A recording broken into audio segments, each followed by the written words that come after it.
네, 우리 육부 예배 오신 성도님들 사랑하고 축복합니다. 네, 우리 옆에 계신 분들에게 인사드릴까요? 우리 사랑합니다, 축복합니다. 이렇게 인사드리겠습니다. 네, 네, 사랑 많이 받으시고 돌아가시는 은혜의 밤 되시길 축복을 드립니다. 오늘 말씀대로 사라지는 은혜 이런 제목 가지고 우리 같이 은혜 나누겠습니다. 여러분은 그리스도인이 된 것이 얼마나 자랑스럽습니까? 그리스도인으로 살아가는 것이 행복하고 또 즐거우신가요? 네.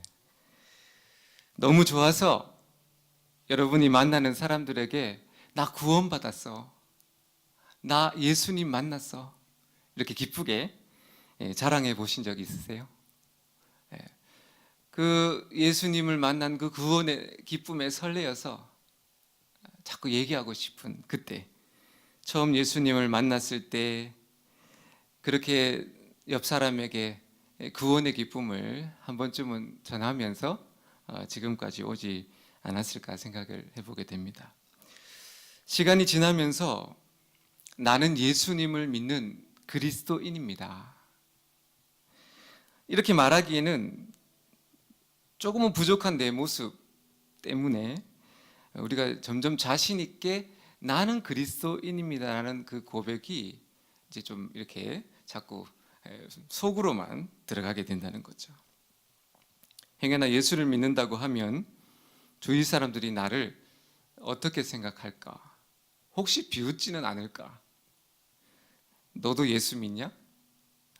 그렇게 혹시 핀잔하지 않을까? 나를 무시하겠지? 뭐 이런 여러 가지 생각 때문에 그리스도인입니다라는 고백을 하기가 어쩔 때는 좀 주저할 때도 있는 것이 사실입니다.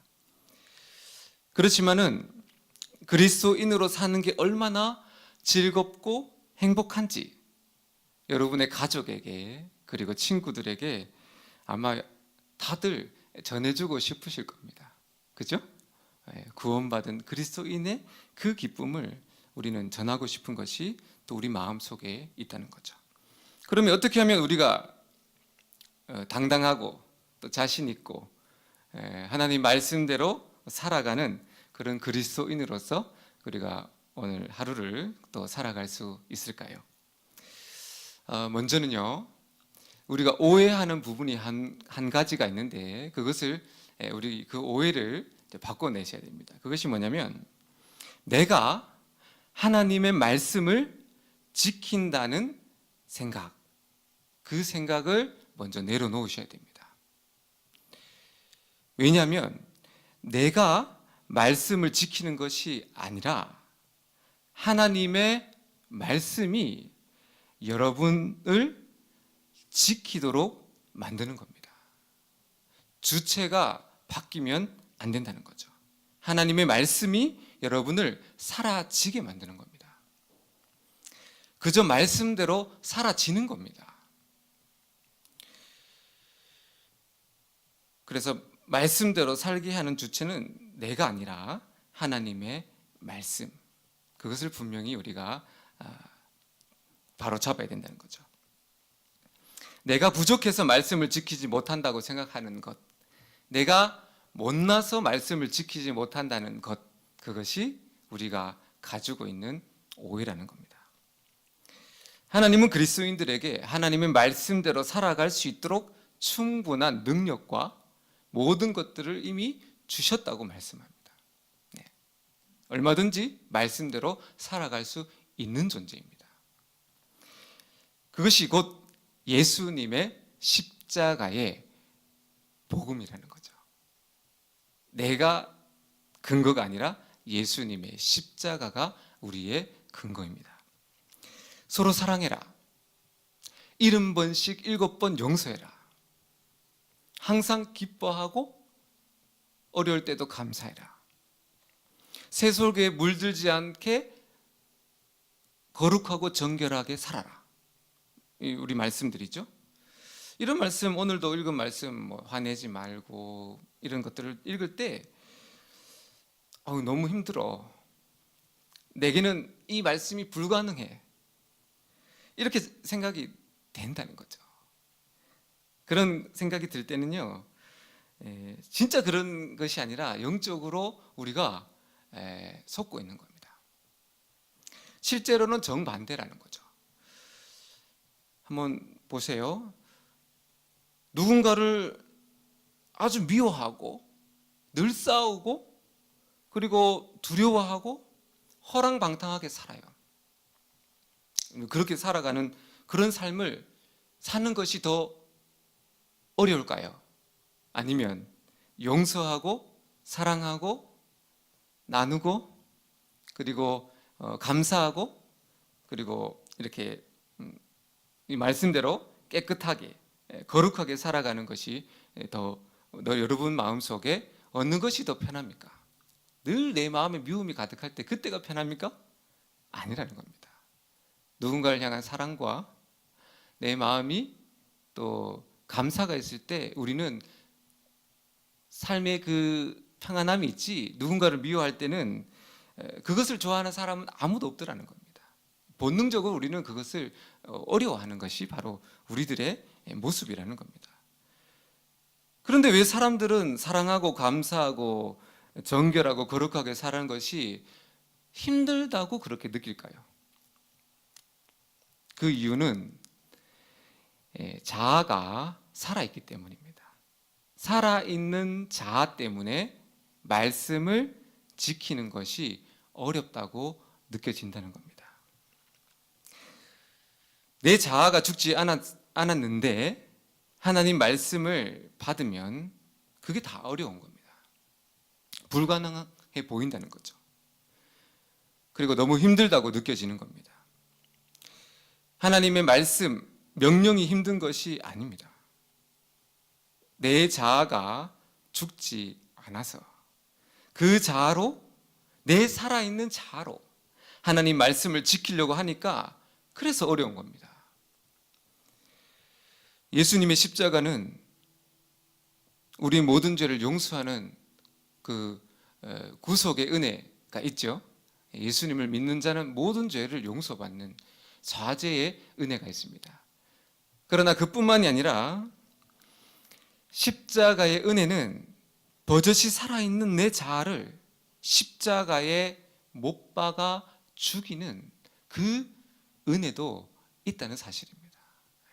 두 가지는 같이 가야 되는 거예요.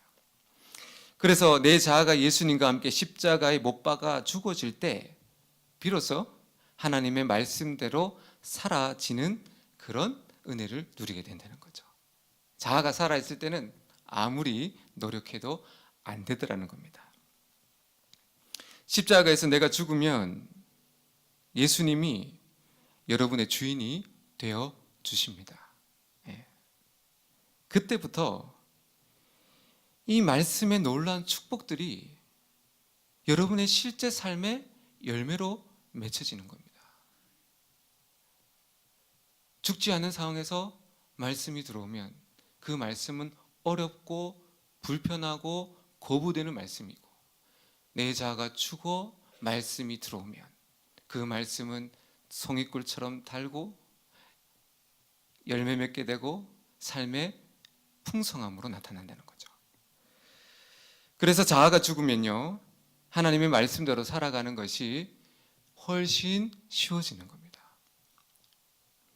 오늘 말씀처럼 성내지 않고 입에 재갈을 물리고 사랑을 실천하고 새 속에 물들지 않는 삶이 내 옷처럼 편해져요. 그렇게 사는 삶이. 그리고 그렇게 살고 싶어지는 겁니다. 노력하는 삶이 아니라 사라지는 삶이라는 거죠. 그래서 신앙생활은 나의 공로, 내 노력, 내 의지 이런 게 아니에요. 오직 예수님의 십자가를 의지하고 그 십자가에 내 존재가 죽어지는 거, 그게 신앙생활이라는 거죠. 내가 죽는 만큼 말씀이 사라지는 겁니다. 우리 노력은 뭐예요? 말씀을 살려고 하는 것도 필요하죠. 그러나 어떻게 죽느냐가 결론이라는 겁니다. 그 사도 바울이 그래서 나는 십자가만을 자랑한다고 고백하잖아요. 그것이 바로 그 사도 바울의 가르치는 신학의 복음입니다. 1900년도에 인도에서 선교로 사역하셨던 스탠리 존스 목사님이 일화가 있습니다. 선교사님께서 한 6개월 정도 아시아로 단기 이제 전도 여행을 떠나기로 마음을 먹었습니다. 그래서 짐을 챙기고 이제 아시아 쪽으로 전도를 떠나려고 했을 때 어떤 한 자매가 선교사님에게 쪽지 하나를 건네는 거예요. 그래서 선교사님이 이게 뭔가 해서 쪽지를 이렇게 펼쳐봤죠. 그 쪽지에 뭐라고 적혀 있냐면 예수님과 함께 재밌게 놀다 오세요. 이렇게 적어놓은 거예요. 선교사님 좀 당황했습니다. 아니, 지금 내가 생명을 걸고 위험을 무릅쓰고 전도 여행을 가는데 예수님과 함께 재밌게 놀다 오라니, 이렇게 경박스러운 글을 나에게 이 자매가 주다니 처음에는 좀 불쾌했다고 합니다. 그래서 이제 여행을 떠나가지고 이 쪽지를 가만히 손에 들고 왜 이 자매가 전도 여행을 가는 나에게 왜 이 글을 줬을까? 혼자 이제 여행을 가면서 마차에서 그것을 곰곰이 묵상해 본 거죠. 왜 이 글을 나에게 줬을까? 그러다가 문득 제 깨달음이 왔습니다. 그렇지, 그리스도인의 삶이란 바로 이런 거야. 전도 여행은 힘들다는 생각, 그것이 바로 나의 오해였구나. 힘들고 안 힘들고는 내가 하느냐 주님이 하느냐에 달려있는 거지. 선교를 해도 내가 하려고 하면 그거는 힘든 거고, 주님이 하시면 즐겁게 재밌게 할 수 있구나. 이 선교사님이 깨달은 겁니다. 예수님과 함께 동행하며 내가 아닌 주님의 생명으로 살면 모든 일이 다 즐거운 소풍이 된다는 겁니다. 놀랍고도 신비로운 비밀이지 않습니까? 존수 선교사님이 선교하는 중에 큰 감동을 받은 거죠. 그래서 그 선교사님이 50년 동안 인도 선교를 아주 은혜롭게 다 마치고요, 이제 노년이 되어서 고국 땅으로 돌아가게 됩니다. 그때 이제 그 타임지에서는요, 그를 향해서 세계에서 가장 위대한 선교사라고 이제 극평합니다. 칭찬이 많았어요. 많은 사람들이 스탠리 존스 선교사님을 이제 칭찬하고 또 존경하고 이제 그렇게 이제 마무리 노년의 인생을 보내는 것 같았습니다. 그런데 갑자기 선교사님의 그 말년에 갑작스럽게 뇌졸중으로 선교사님이 쓰러지게 됩니다. 그가 뇌졸중을 당한 후에 좀 좋아지셔서 쓴 책이 있는데요, 그 책의 표현을 빌리면 이렇게 기록되어 있습니다. 갑작스러운 뇌졸중으로 사지가 마비되고 마룻바닥에 쓰러진 그날은 산산이 부서진 날이었다. 왜 나에게 이런 일이 일어났느냐? 고 하나님께 한 번도 묻지 않았다. 뇌졸중으로 마룻바닥에 쓰러져 5시간 동안 몸을 가두지 못하는 상황 속에서도 원망하려는 생각은 단 한 번도 들지 않았다. 오히려 예수님만이 뚜렷하게 보였을 뿐이다. 오직 예수님만 보였을 뿐이었다. 이 선교사님이 그렇게 쓴 겁니다. 어떻게 이런 고백이 나올 수 있죠? 갑자기 쓰러졌어요. 멀쩡했는데 힘이 들어가지 않습니다. 땅바닥을 마루에 내 얼굴을 박고 있는데 아무도 없어서 5시간 동안 그렇게 엎드려 있는데 예수님이 보였다는 겁니다. 선교사님이 평생 선교를 하면서 내가 아닌 그 예수님의 생명으로 살아왔으니까요.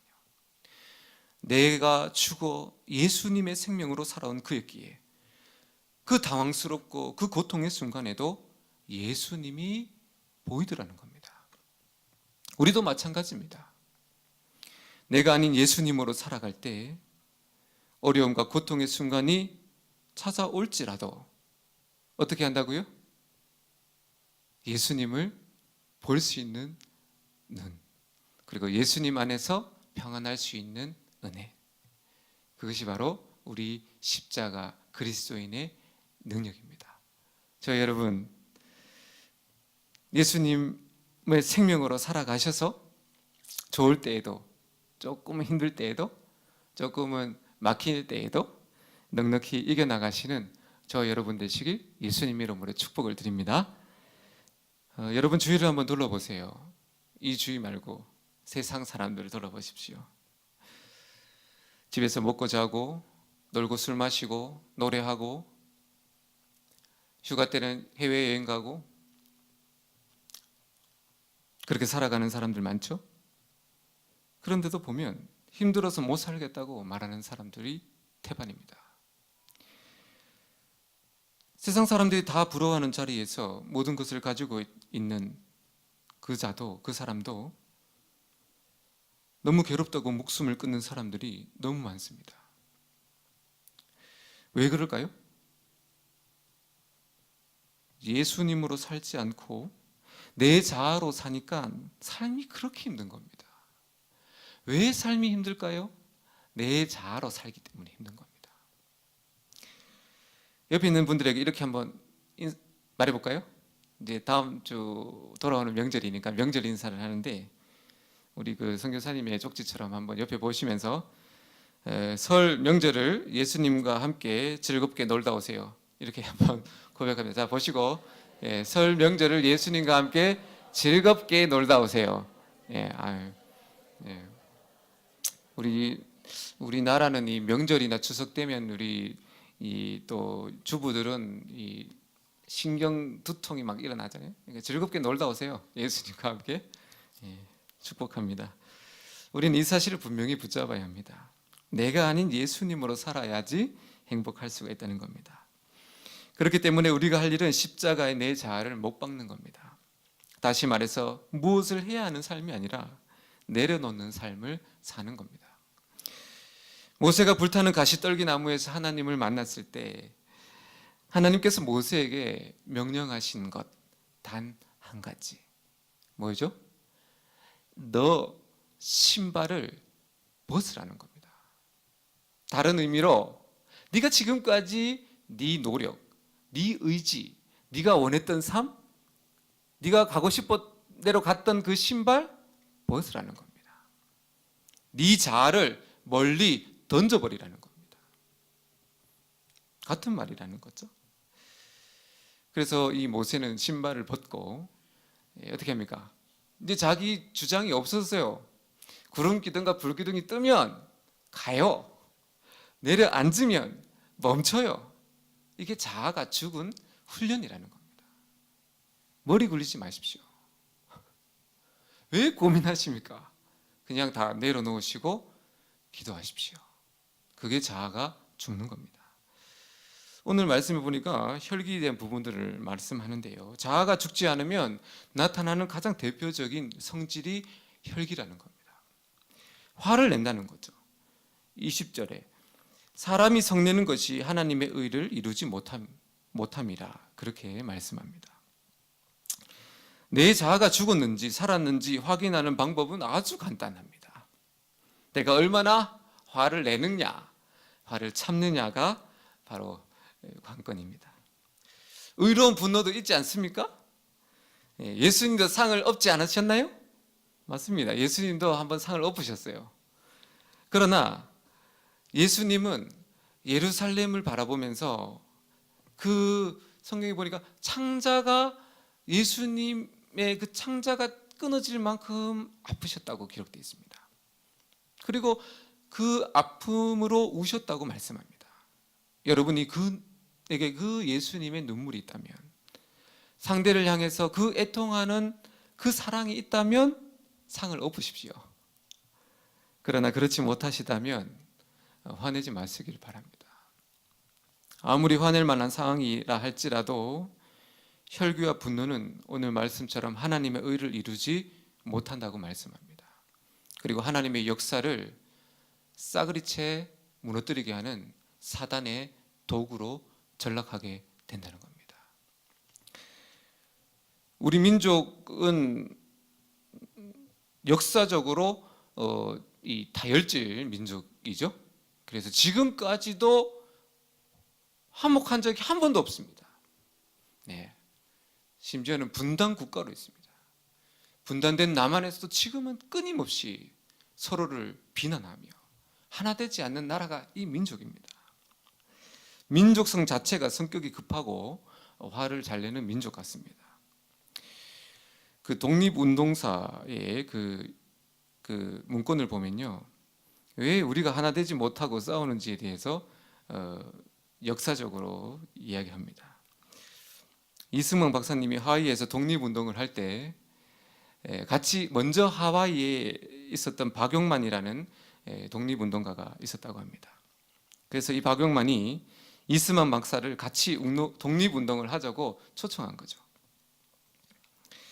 박용만이 우리 민족을 독립하려면 군사력이 필요하다고 그렇게 이제 설득합니다. 그래서 군사학교도 만들고요, 군인 훈련을 시켰다고 합니다. 그러나 이승만 박사의 생각은 달랐습니다. 독립을 하려면 교육과 외교가 절대적으로 필요하다고 그렇게 이제 말했죠. 그래서 이승만 박사님은 이 박용만의 군사 훈련을 반대합니다. 결국 두 사람은 심하게 다투게 되고요, 근데 갈라지게 되죠. 나중에 도산 안창호 선생님이 하와이로 합류하게 됩니다. 도산 안창호 선생님이 어떤 분입니까? 교육가죠. 그리고 기독교 독립운동가였습니다. 이승만 박사가 안창호 선생님은 아마 자신과 뜻을 같이 할 거라고 그렇게 이제 여겼겠죠. 기독교 독립운동가니까. 그런데도 두 사람 사이에는 이 갈등이 끊이지 않는 겁니다. 왜냐하면 이승만 박사는 온건주의자였고 안창호 선생은 과격주의자였기 때문입니다. 나중에 도산 안창호 선생의 측근이었던 진국이라는 사람이 이승만 박사를 암살하려는 그런 시도 계획까지 세웠다는 그런 문건이 있습니다. 하나가 되지 못한다는 겁니다. 나라를 독립하기 위해서 모였음에도 모이면 싸우고 이야기하면 다투고 갈라지고 또 갈라지고, 그것이 독립운동사의 그런 실제의 그런 이야기라고 합니다. 도대체 무엇이 문제일까요? 왜 모이면 싸웁니까? 자아의 역사라는 겁니다. 자아가 죽지 않으면 어쩔 수 없이 싸우고 또 싸우고 또 싸우는 거예요. 교회 일을 하면서 선교지에서 예배를 드리면서 교회 행사를 하면서 잘해보자고 모였는데 싸우고 또 싸우는 거예요.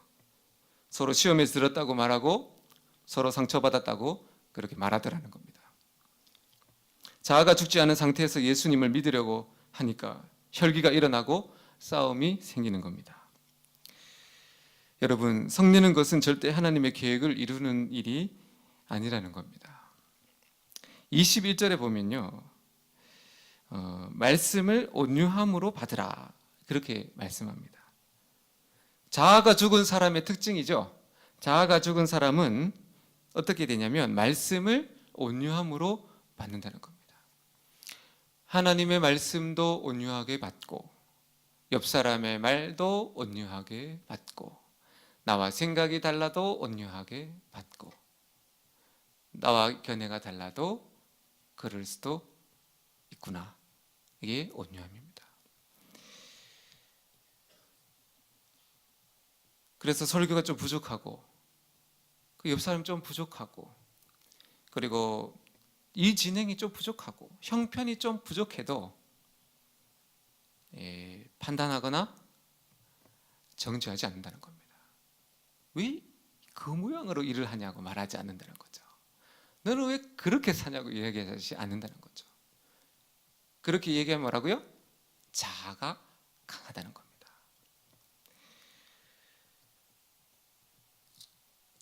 그래서 정죄하지 않는다는 겁니다. 온유함은 누구의 마음이죠? 예수님의 마음입니다. 예수님이 말씀하십니다. 나는 마음이 온유하고 겸손하니 내 멍에를 메고 내게 배우라. 그리하면 너희 마음이 쉼을 얻으리니. 아멘. 내가 죽어 예수님의 생명으로 사는 자가 비로소 온유해지는 겁니다. 온유는 내 것이 아니라 예수님의 것입니다. 사랑하는 여러분, 순간순간 혈기가 일어나십니까? 그리고 자꾸 이제 다른 사람의 그 부족한 것을 지적하고 싶습니까? 배우자를 보면 화가 나십니까? 자녀들을 보면 잔소리하고 싶으시나요? 그때 말하십시오.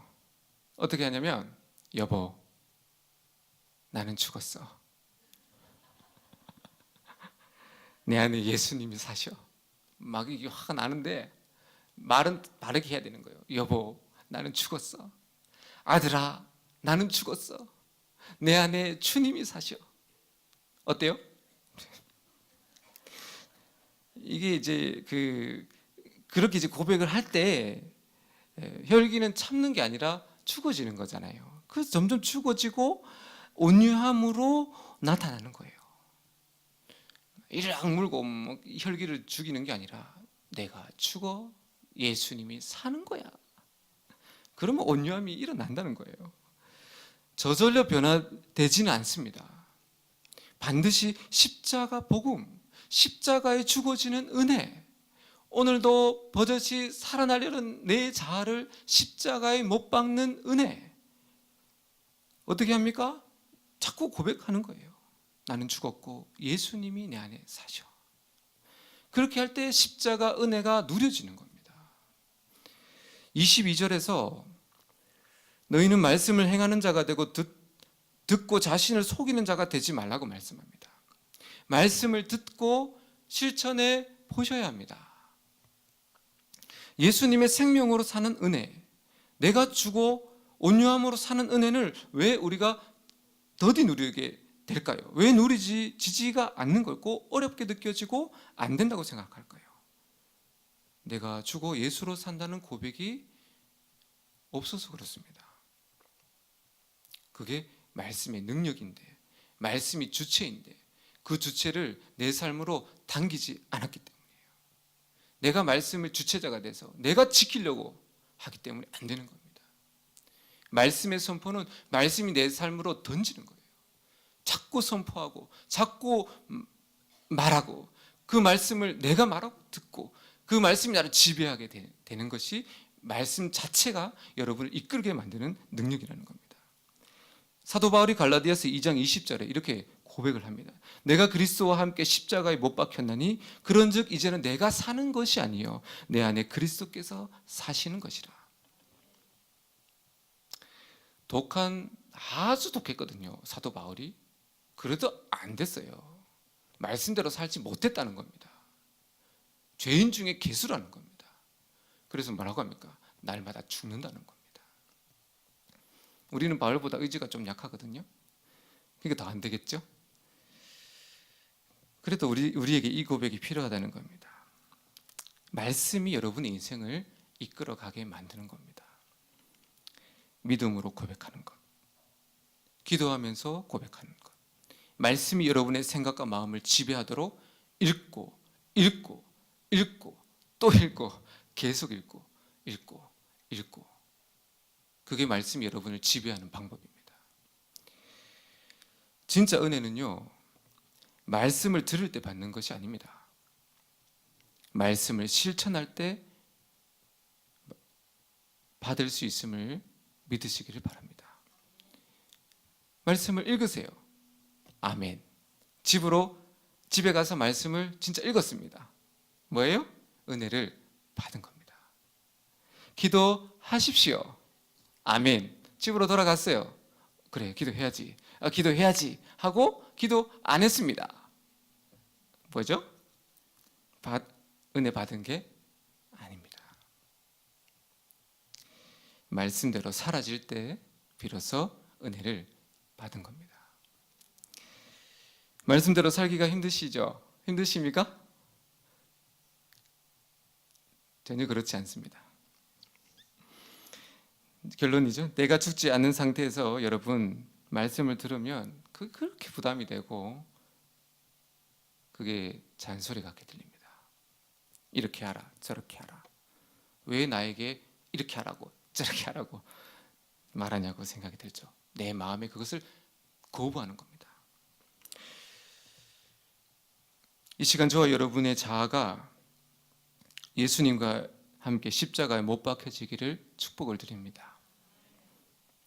나는 아무것도 아닙니다. 내 힘으론 한순간도 살아갈 수 없어요. 나는 예수님이 내 삶에 꼭 필요합니다. 예수님, 지금 내 마음에 오셔서 나의 주인이 되어주세요. 예수님을 영접하셔야 됩니다. 내 인생의 주인 되어달라고 기도하는 겁니다. 복 받는 기도는 안 하셔도 돼요. 예수님이 여러분의 삶의 주인만 되어주시면 이 말씀에 엄청난 축복들이 여러분의 삶에 열매 맺게 됩니다. 그냥 따라오는 겁니다. 그래서 그저 말씀대로 사라지는 은혜 좋죠. 말씀대로 사라지는 은혜. 오늘 이 시간 우리가 함께 내가 그리스도와 함께 십자가에 못 박혔나니 이 찬양을 드릴 텐데요. 다시 한 번 더 우리 신앙 고백했으면 좋겠습니다. 물론 우리가 신앙 고백했지만은 이 시간 한 번 더 나는 예수님의 그 십자가에 죽었습니다. 나는 죽었습니다. 내 안에 예수님이 사십니다. 그 예수님이 내 인생을 말씀으로 이끌어 가실 겁니다. 그 믿음을 가지고 우리가 정말 말씀대로 사라지는 은혜를 저와 여러분이 다 그렇게 살아가시는 은혜를 받으시길 예수님 이름으로 축복을 드립니다. 우리 시간에 함께 찬양하면서 함께 다시 결단하겠습니다. 내가 그리스도